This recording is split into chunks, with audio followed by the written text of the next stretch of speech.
Okay, guys, so I had y'all read two pieces from Ralph Waldo Emerson. You've done some work now about transcendentalism, and you know that he is the central figure of transcendentalism. Um, and I'm going to have you read Emerson first, and then I'm going to have you read some Thoreau. And in the Thoreau discussion, I'm going to have you kind of think about how they compare in terms of style, of tone, subject matter focus. Because remember, Thoreau was basically the protege of Emerson, and he kind of carried transcendentalism through towards realism. So I had you read his first chapter on nature, because it's, I think I've said this 100 times now, it's no great secret that nature is a central focus of transcendentalism. And I hope you enjoyed reading Emerson. This is not a story in the sense that we're used to reading literature that is a story. This is what is considered an essay. So we've read letters, we've read poetry, we've read stories, narratives.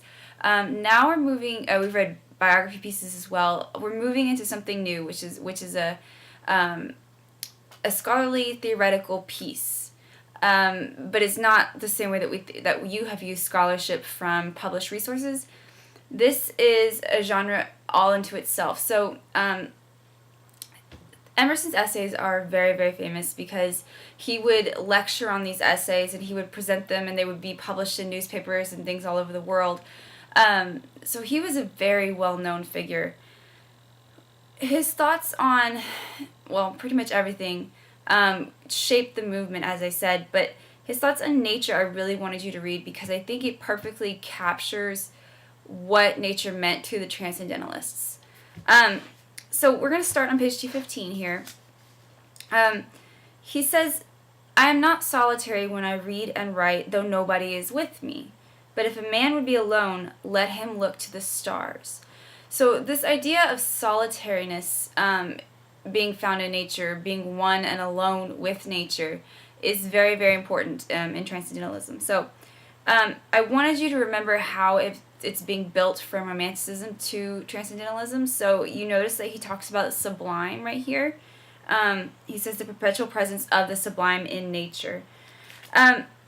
But he says nature will separate him, man, from him and vulgar things. So vulgar things would be things that are earthly or things that are material. On the next page, you have a very interesting drawing. You see that he talks about the transparent eyeball on page 217, right in the middle. That drawing was done by a friend of his, which is supposed to represent, it's not supposed to be funny, it's supposed to be a legitimate representation of what this idea of a transparent eyeball would look like. I suppose it could be a little bit funny, but that is what that is the types of thought processes that transcendentalists used when writing and speaking on these philosophical ideas. So there's a part that I wanted you to read, and I want you to kind of put yourself to the mindset of what it would be like to commune with nature. So on 216, just below that drawing, he says, "The flowers, the animals, the mountains reflected all the wisdom of his man's best hour, as much as they had delighted the simplicity of his childhood." So whereas in Romanticism, nature is a refuge, an escape from the real world, it doesn't do anything other than allow you to get away.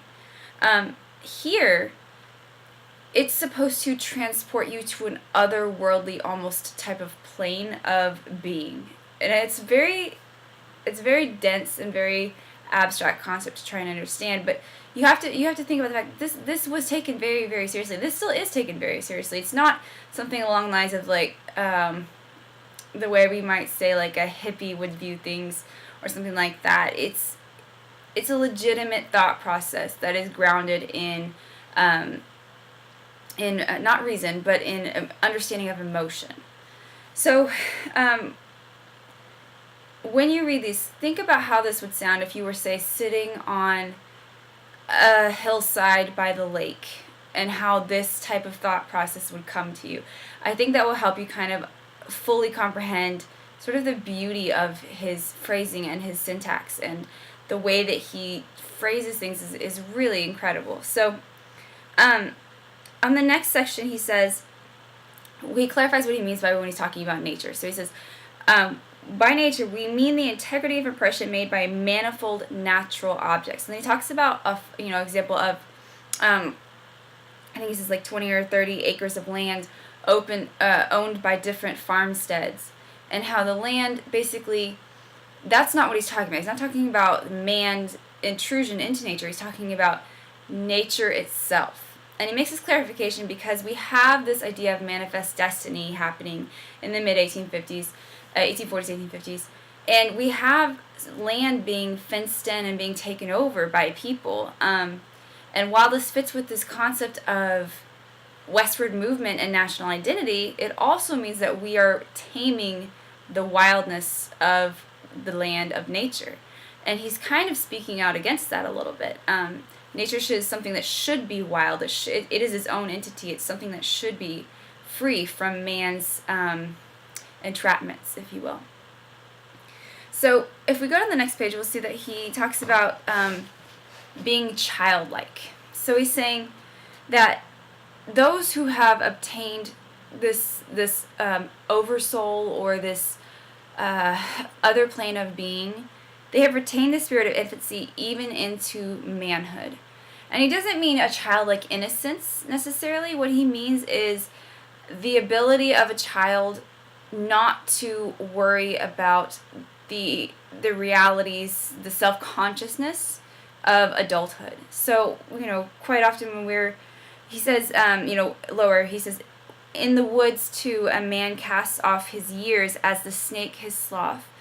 And in what period soever life is always a child, in the woods is perpetual youth. So that's a beautiful metaphor that kind of gives you an idea of the cares of the world are cast away, but also the conscious awareness of self is cast away. A child, if you have children, you've been around children, you've worked with children, you know that they aren't afraid to ask questions. They aren't afraid to say why. They aren't afraid to poke at things, or just mess with things just to figure it out. And that's what he's saying a transcendentalist should do. They should cast away that conscious restrictions that we always put on ourselves, and be childlike in that sense. And that's what nature allows you to do. So he says, in the woods we return to reason and faith. And I wanted you to note that because remember, one of the tenets of the three parts of reaching that oversoul is when you have a connection with God, man, and nature. So there is divinity within nature. It's not always couched as God, but it is divinity. So it's a divine presence or influence. And then he talks about all egotism vanishes, and I am the transparent eyeball, which is a really interesting phrase. He says, I am part or particle of God. So he's saying we are all this sort of one big connected being. So in this sense, it's unique because God is no longer, religion and the self, faith and the self, are moving towards a personalized connection between man and God, individual and God. Go back all the way to Puritan ideals or Catholic ideals before that, and we have these series of people who are supposed to be an interim between the person and God, and they speak to God for the person. We no longer have that. We have a direct connection between the divine being and the individual. And that is a form of self-empowerment, which directly goes along with all the other types of self-empowerment that we've seen with the movement into nationhood. So that is nature. I'm going to have a separate video so I can upload it on your next reading assignment, which is self-reliance, which is another very famous Emerson piece. So read with these things in mind, with these thoughts, processes in mind, and really enjoy the way that Emerson phrases these things. It's beautiful.